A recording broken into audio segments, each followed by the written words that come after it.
إن الحمد لله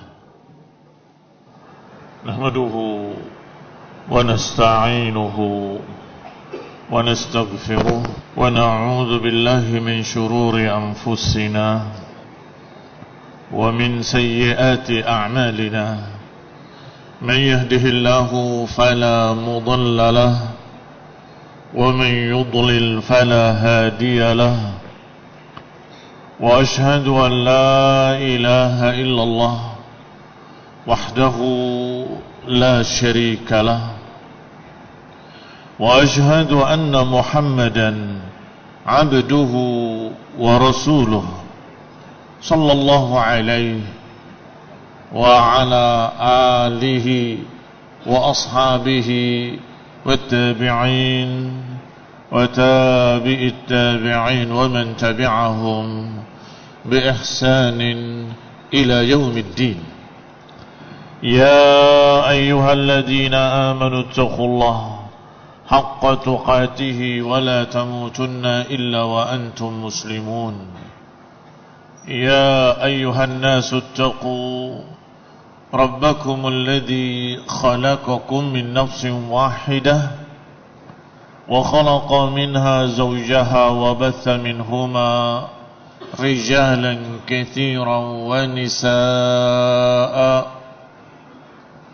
واتقوا الله الذي تساءلون به والأرحام إن الله كان عليكم رقيبا. يا أيها الذين آمنوا اتقوا الله وقولوا قولا سديدا يصلح لكم أعمالكم ويغفر لكم ذنوبكم ومن يطع الله ورسوله فقد فاز فوزا عظيما.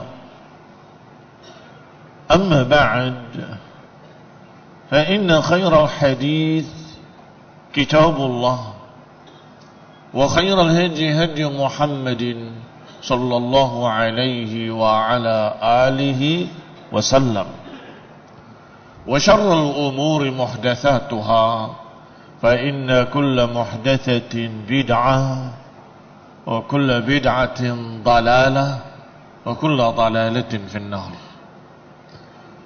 Ikhwani fi din, a'azzakumullah, kaum muslimin rahimani wa rahimakumullah.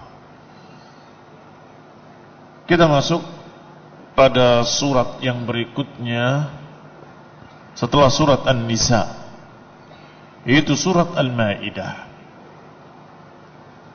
Madaniyah, ya, turun di Madinah. Walaupun beberapa ayat turun di Mekkah, tetapi kalau dia turun setelah hijrah dijuluki Madaniyah. Jadi masa Mekkah adalah sebelum hijrah, Madaniyah adalah setelah hijrah. Berkata Imam Ahmad dari Asma binti Yazid, dia berkata, inni la akhidatun bizimamil adba. Aku waktu itu memegang tali kendali unta Rasulullah SAW yang dijuluki dengan Udba. Id nazalat alaihi al-Maidah. Kemudian turunlah surat Al-Maidah dan Rasulullah SAW ada di atas untanya. Wa kadat min taqliha tadukku adudan naqah. Saking beratnya surat yang turun hampir-hampir menyentuh lengan untanya. Ini tertunduk sampai hampir ke kaki unta atau ke kaki bagian atasnya. Wa qala Ahmad aidha, Imam Ahmad juga meriwayatkan dari Abdullah ibn Amr, Abdullah ibn Amr ibn al-As radhiyallahu ta'ala anhuma, qala unzilat ala Rasulillah SAW suratul Maidah. Diturunkan kepada Rasulullah SAW surat Al-Maidah. wa huwa raqibun 'ala rahilatihi, dalam keadaan beliau sedang mengendarai untanya atau sedang berada di atas untanya. Falam tastati' an tahmiluhu, hampir-hampir untanya tidak sanggup untuk memikul Rasulullah SAW di punggungnya, saking beratnya surat Al-Maidah. Fanazala anha, maka Nabi pun turun dari untanya. Diriwayatkan pula oleh Tirmidzi juga dari sahabat yang sama, Abdullah ibn Amr ibn al-As, yang pernah diceritakan, dikisahkan bahwa beliau pemuda yang semangat talabul ilmi, anaknya sahabat Amr ibn al-As, Abdullah ibn Amr ibn al-As, mencatat semua ucapan Rasulullah SAW. Dinamakan catatannya dengan apa? As-Sadiqah. Ketika seorang ke rumahnya melihat tumpukan-tumpukan catatan, ma hadhihi, apa ini? Qala as-sadiqah, ini as-sadiqah, fiha kulla syai'in sami'at udunaya min Rasulillah SAW. Ini adalah sadiqah.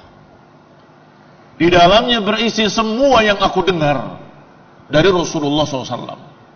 Dan ini berarti bantahan kepada kaum orientalis yang menyatakan bahwa hadis itu ditulis 200 tahun setelah meninggalnya Rasulullah, yaitu di masa Umar bin Abdul Aziz, ketika diperintahkan utubu, tulislah semua hadis-hadis. Iya, secara resmi Khalifah Umar bin Abdul Aziz yang menyuruh untuk mencatat hadis. Tetapi secara tidak resmi banyak yang mencatat. Di antaranya sejak Rasulullah SAW masih hidup, Abdullah ibn Amr ibn al-As mencatat hadis. Diizinkan oleh Rasulullah SAW. Walaupun beliau melarang yang lainnya secara umum, la taktubu anni ghairal Qur'an, jangan kalian tulis dariku selain Qur'an. Tulislah selain Qur'an jangan. Jadi Quran saja. Maka semua para sahabat mencatat Al-Quran. Anak muda ini, anak sahabat, mencatat semua ucapan Nabi. Ditegur. Ataktubu kulla syai'in sami'tahu min Rasulillah? Apa engkau catat semuanya ucapan Rasulullah? Rasulullah bashar yatakallam fi ghadabin wa ridha. Rasulullah SAW itu manusia, berbicara kadang marah, kadang ridho. Masa dicatat semua? Alasannya tidak tepat. Rasulullah adalah manusia, berbicara kadang marah, kadang ridho. Artinya kalau marah jangan dicatat, kalau ridho dicatat. Seakan-akan maknanya begitu. Kata Abdullah ibn Amr ibn al-As, talibul ilmi, berkata, fa'amsaktu anil kitabah, maka aku pun berhenti menulis dan datang kepada Rasulullah SAW. Ya Rasulullah, inni kuntu aktubu kulla syai'in sami'tuhu mink fanahatni Quraisy. Aku mencatat semua yang kau sampaikan, tapi Quraisy melarangku. Waqala, dan berkata, kalau engkau manusia, kadang marah, kadang ridho. Maka Nabi membantah alasan tadi. Walladhi nafsi biyadih, demi Allah yang jiwaku ada di tangannya, ma kharaja minhu illa haq, tidak keluar dari mulut ini kecuali kebenaran. Uktub, tulis semua. Sehingga hikmah agar tidak tercampurnya Quran dan hadis terwujud. Karena semua menulis Quran, sedangkan Abdullah bin Amr mencatat hadis. Fa'awma'a bi asbu'ihi ila fi. Beliau alaihi salatu wassalam mengisyaratkan dengan jarinya ke mulutnya. Entah maknanya menunjuk ke mulutnya atau maknanya untuk diam-diam. Ya. Uktub, tulis. Fa'innahu walladhi nafsi biyadih ma kharaja minhu illa al-haq illa haq. Atau kama qala sallallahu alaihi wa ala alihi wasallam. Sesungguhnya enggak keluar dari mulut ini kecuali kebenaran. Marah ataupun ridha tetap kebenaran, karena beliau Rasul. Marahnya jadi contoh. Marah yang baik seperti itu. Ridhonya jadi contoh. Ridho yang baik seperti itu. Berbeda dengan orang-orang yang bukan Nabi, yang kadang ketika marah kebablasan, ketika ridho juga kebablasan. Marah keluar dari kebenaran. Sumpah serapah isinya, kalimat-kalimat yang tidak pantas. Ridho juga kebablasan, semua dibenarkan walaupun salah. Pokoknya semua dari kamu benar karena ridho. Sehingga barakallahu fikum fa'awma'a bi asbu'ihi ila fihi wa qala uktub walladhi nafsi biyadihi ma kharaja minhu illa haq. Abdullah ibn Amr ibn al-As inilah yang menceritakan bahwasanya surat Al-Maidah ini akhir surat yang turun adalah surat Al-Maidah dan surat Al-Fatah.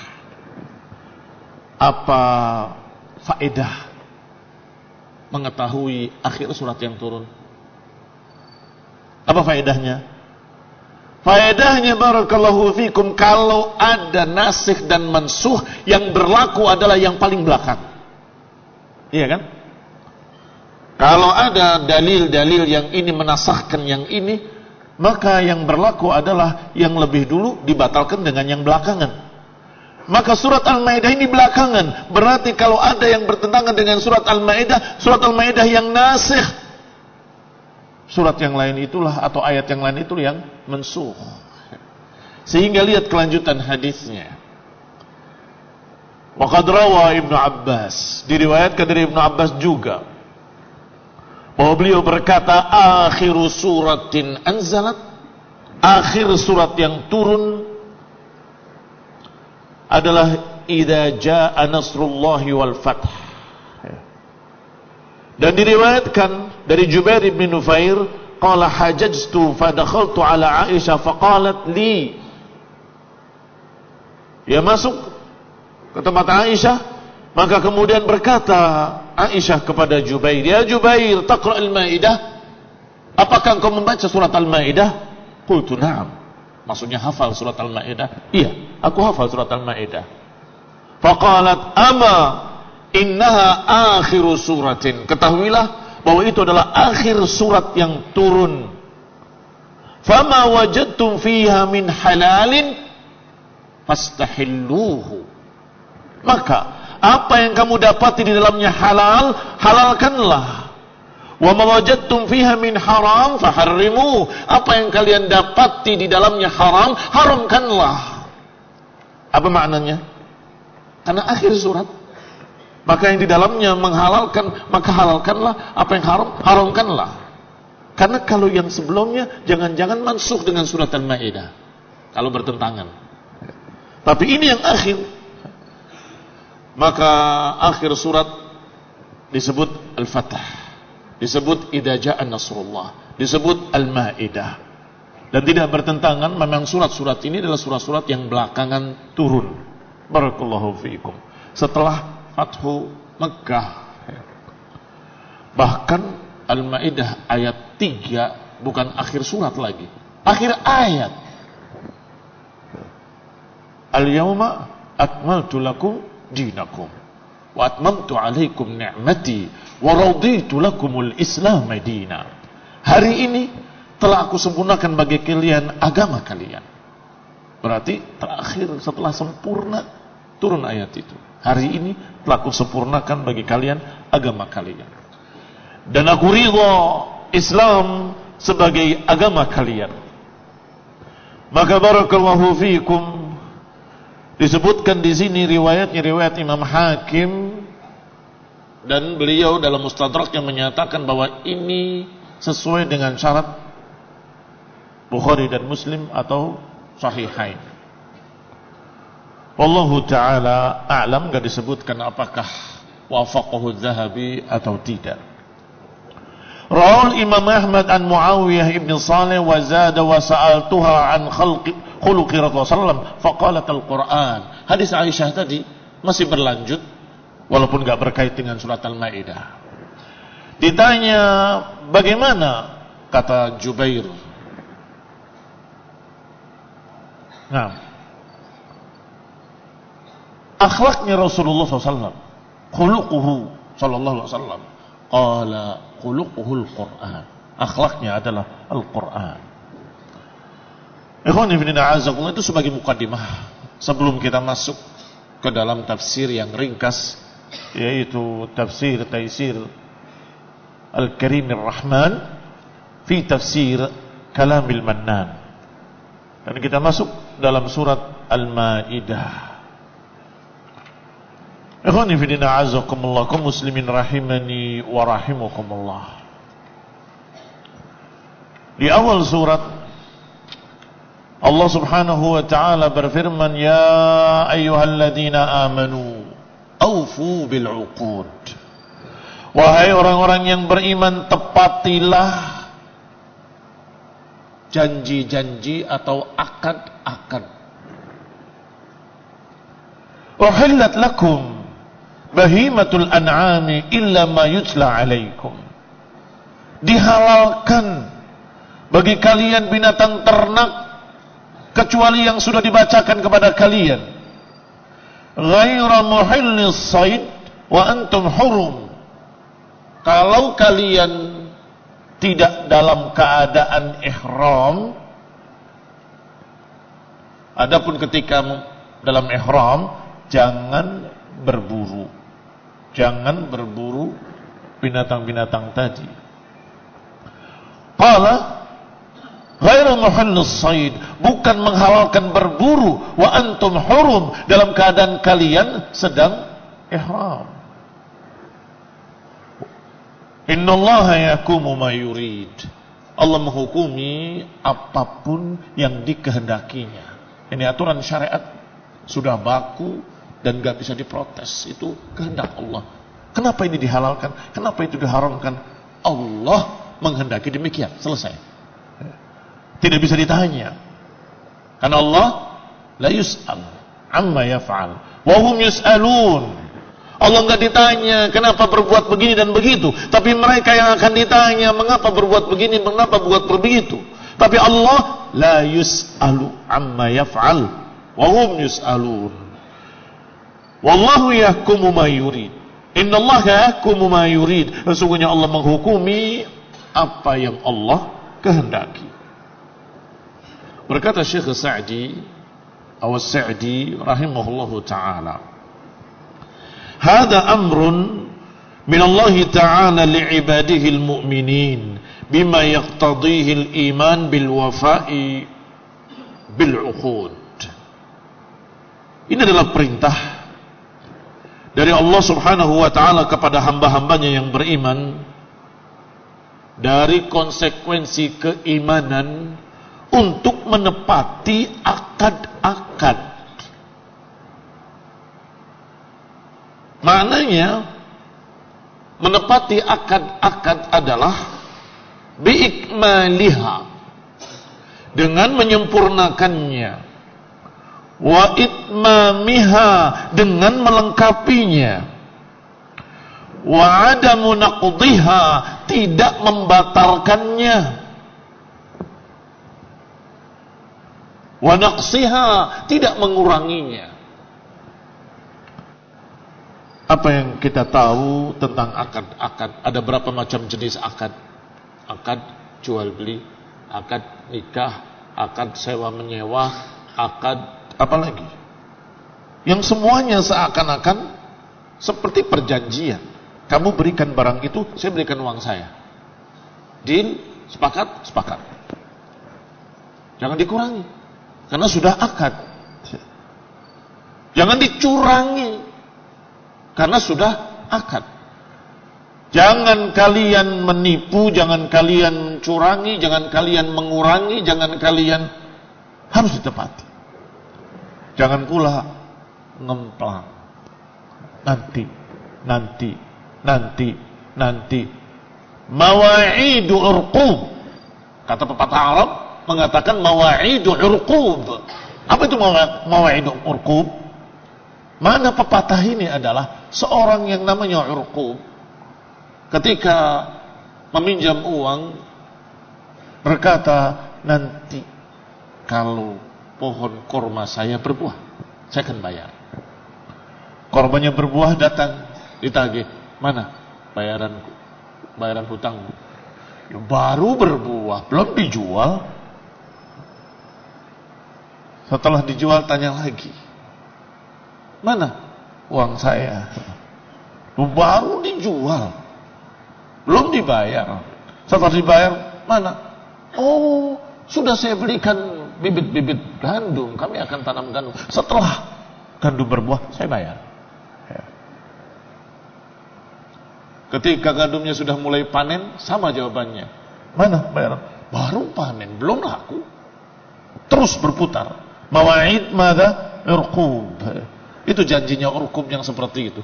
Janjinya mukmin tidak demikian. Ya ayyuhalladzina amanu aufu bil uqud. Tepatilah janji-janji, tepatilah akad-akad kalian. Demikian pula dalam akad yang lainnya, akad nikah, akad sewa menyewa, akad apapun, janji-janji apapun. Wa hadha syamilun, dan ini mencakup lil uqudil lati bainal 'abdi wa baina rabbih, dan ini mencakup dua perjanjian. Perjanjian antara hamba dengan Allah dan perjanjian antara hamba dengan hamba. Tentunya perjanjian hamba dengan Allah lebih-lebih lagi. Engkau sudah berkata, asyhadu an la ilaha illallah wa asyhadu anna Muhammadan Rasulullah. Itu juga akan. Saya bersaksi bahwa Allah lah yang berhak diibadahi. Ada konsekuensinya. Berarti engkau harus beribadah kepada Allah saja. Dan aku bersaksi bahwa beliau, Nabi Muhammad SAW adalah Rasulullah, utusan Allah yang harus ditaati, yang harus dituruti, yang harus diikuti, yang harus kita meneladani, yang harus kita menjalankan sunnah-sunnahnya. Itu juga akad. Aufu bil uqud, tepatilah akad-akad kalian. Berarti akad, kata Syekh Sa'di rahimahullah dalam tafsirnya yang ringkas, mencakup uqud allati bainal 'abdi wa baina rabbih, mencakup antara hamba dengan Rabbnya, yaitu iltizamu ubudiyatih, yaitu berpegang dengan peribadatan kepada Allah Subhanahu wa taala, wal qiyami biha atamma qiyam, menegakkannya dengan sesempurna-sempurna penegakan. Wa adamul intiqas, dengan tidak dikurang-kuranginya. Salat 5 waktunya, puasa di bulan Ramadannya, keluarkan zakatnya. Min huquqiha syai'a, jangan dikurangi dari haknya sedikit pun. Wallati bainahu wa bainar rasul bi ta'atihi wa ittiba'ih, juga akad antara dia dengan Rasul ketika mengatakan aku beriman kepadamu, bahwa engkau Rasulullah, diutus oleh Allah. Hati-hati, ada konsekuensinya. Apa itu? Bi ta'atihi, dengan mentaati beliau alaihi salatu wassalam, wa ittiba'ihi, dengan mengikutinya. Wallati bainahu wa bainal walidain, juga akad-akad antara seorang anak dengan kedua orang tuanya. Ikatan-ikatan antara seorang anak dengan bapak ibunya, ikatan-ikatan antara seorang dengan kerabat-kerabatnya. Apa hak mereka? Silaturahim, menghubungkan silaturahim kepada kedua orang tua, bibirrihim, dengan berbakti kepadanya, wa aqarib, haknya wasilatihim, menyambung silaturahmi, wa adamu qati'atihim, tidak memutus silaturahmi. Wallati bainahu wa baina ashabihi minal qiyam bihuquqis suhbah, demikian pula antara dia dengan para sahabatnya, antara seorang dengan teman-temannya, antara seseorang dengan sahabat-sahabatnya, juga punya hak. Dijuluki dengan haqqus suhbah. Apa haqqus suhbah? Hak seorang sahabat. Tidak akan langgeng pertemanan, tidak akan langgeng persahabatan kalau mereka tidak saling memberikan hak-haknya.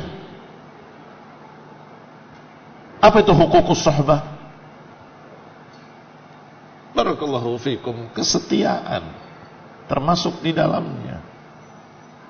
Disebutkan dalam beberapa hadis yang dikaitkan dengan masalah haqqus suhbah. Di antaranya hadis yang menyatakan jangan kalian tabaghadu wala tanajashu wala apa lagi? Diakhiri dengan kalimat apa? Wa kunu ibadallahi ikhwana. Jadilah kalian orang-orang yang bersaudara. Berarti ada hak persaudaraan. Untuk jangan saling membenci, jangan saling memusuhi, jangan saling curang. Tanajus adalah curang. Jangan saling ghibah, jangan saling menjatuhkan, jangan saling mengadu domba, jangan menjual apa yang dijual saudaranya, jangan membeli apa yang sedang ditawar saudaranya. Ini semua huququs suhbah atau huququl ukhuwah, haknya persaudaraan.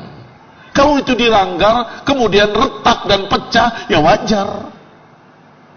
Sebabnya kalian sendiri yang membuat keretakan-keretakan tersebut.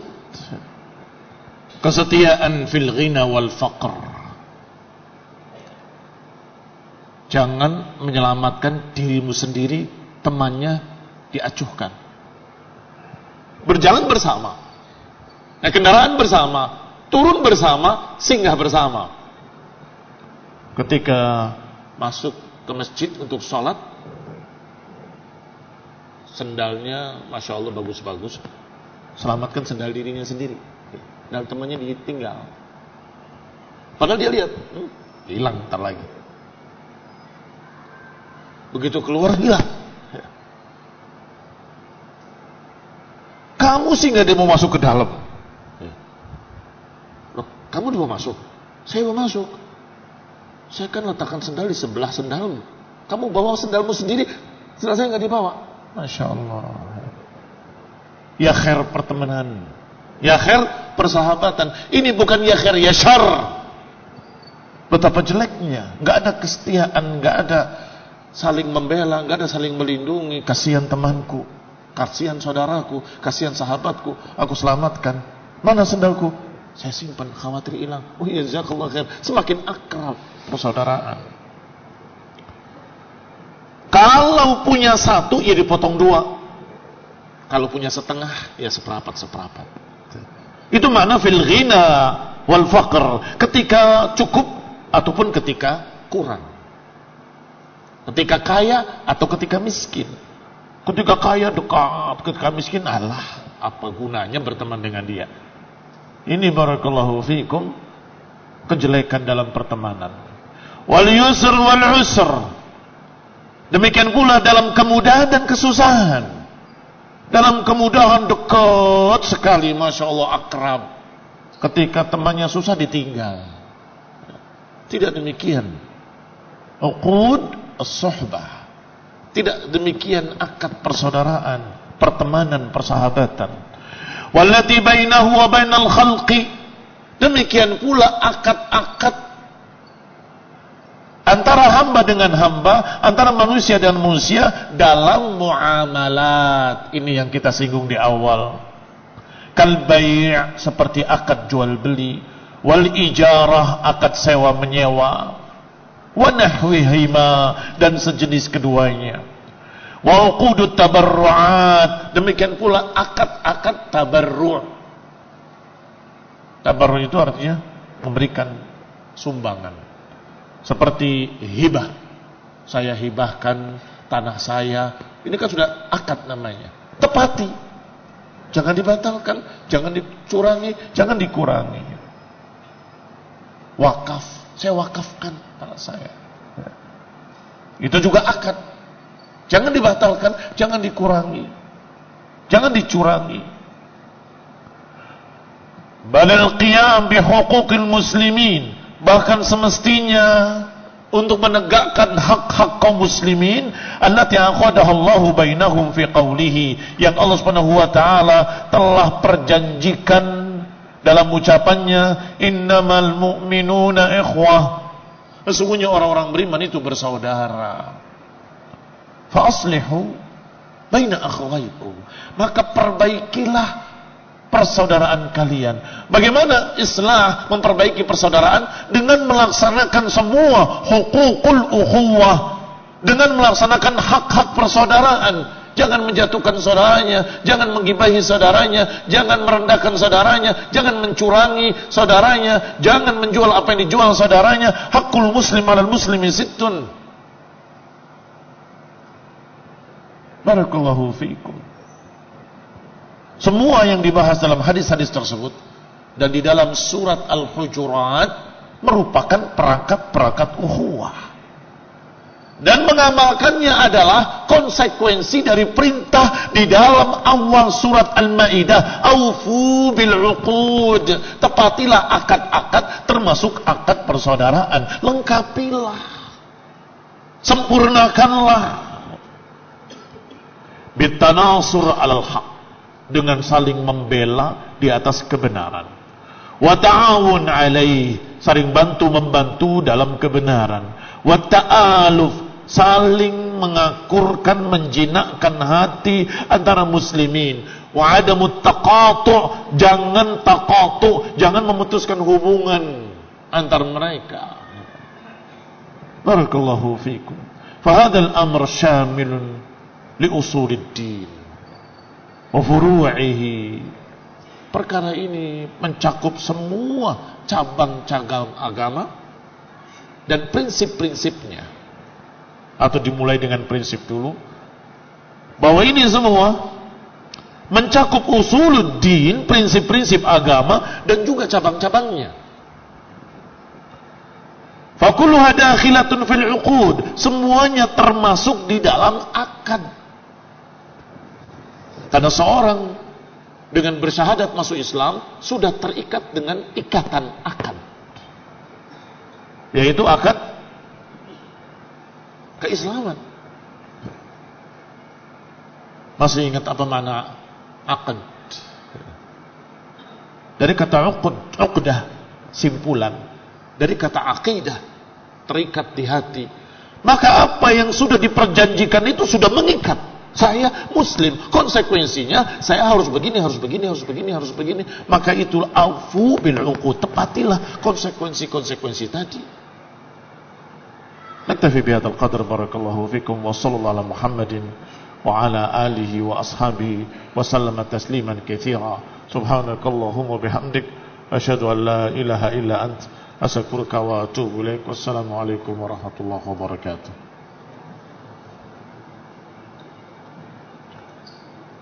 Bismillah, bagaimana hukum hutang dengan akad membayarnya ketika punya uang? Tidak jelas kapan punya uangnya. Barakallahu fiikum. Yang jelas kembalinya kepada keridhaan orang yang menghutanginya. Mungkin orang yang menghutanginya rahmah, ya, kapan saja kalau kamu punya uang, nggak mengapa. Tetapi harus aufu bil uqud. Bagaimana aufu bil uqudnya? Kalau kamu benar-benar punya uang, jujur, saya punya uang, bayar. Jangan, oh belum punya, padahal punya. Besok lagi, bulan depan, belum punya, bulan depan belum punya, sampai dia bisa beli ini, bisa beli itu, masih belum punya. Itu kedustaan dan tidak wafa bil aqd.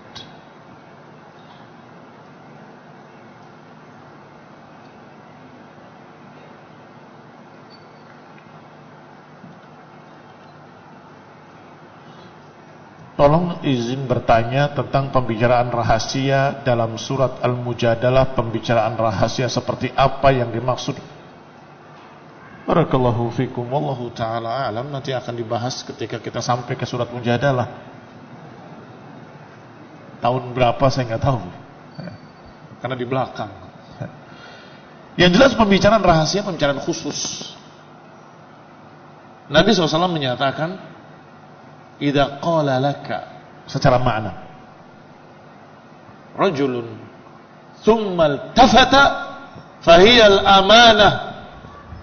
Kalau seseorang berkata kepadamu kemudian menengok, maka itu amanah, harus dijaga.